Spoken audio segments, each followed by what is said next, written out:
This sprawling riverside paper mill is one of Wisconsin Rapids' most defining and historic features. It is the bloodline, the lifeline of Wisconsin Rapids. It's the one thing that has survived through world wars, Great Depressions. It's been here, and it is the solid. I mean, that's what we depend on here. The mill employed several generations of Wisconsin State Representative Scott Krug's family, from its peak when thousands passed through its doors to the present when roughly 900 workers who collect a paycheck from Verso Corporation, the current owners, will be the last.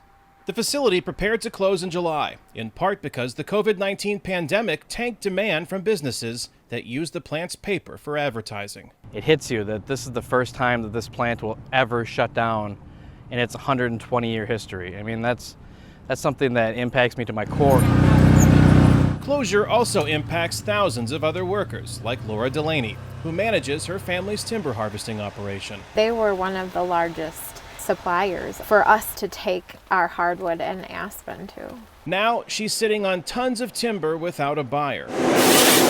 She worries about her employees and making payments on new equipment. Those machines cost upwards of $700,000. They don't pay for themselves if they're not working. The paper mill's fate is a familiar story in Midwestern states known as the Rust Belt, where plants have disappeared and many who once earned a middle-class wage making everything from cars to refrigerators have lost their jobs and feel overlooked by politicians. What we do is very important, but I think it's forgotten a lot. President Trump narrowly won Wisconsin in 2016, promising to reverse U.S. manufacturing job losses. I feel that he has had to fight an uphill battle the whole time that he's been in there, and I think that if he was left to do the job that he said he was going to do, he would do it very well.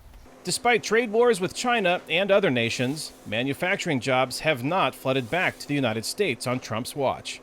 Presumptive Democratic presidential nominee Joe Biden has led Trump in recent Wisconsin polls. It's not that Wisconsin voters are enthusiastic about Joe Biden, but they have soured on Donald Trump. Political scientist Barry Burden sees an erosion of Trump's core rationale for his presidency in the minds of some voters. I think the real question is whether people trust that Trump is going to lead them to ultimately a better place when it comes to jobs, or whether this is a sign of his failure in trying to deliver the things he was promising 4 years ago. As he works to find a new owner for the mill, Krug, the first Republican to represent Wisconsin Rapids in the state assembly in 40 years, also faces re-election in the November contest. The choice for me is still with President Trump, but the choice is a little less solid because of some of the things that we're impacting here. So I think that's why we've put so much pressure on the administration to try to step in, because it's time to do some action and make actions louder than words. Hours away from Wisconsin Rapids, a new facility owned by Taiwanese electronics manufacturer Foxconn promised to create 13,000 jobs. But even before the pandemic, the company reported only about 600 people worked at the site. Kane Fairbaugh, VOA News, Wisconsin Rapids.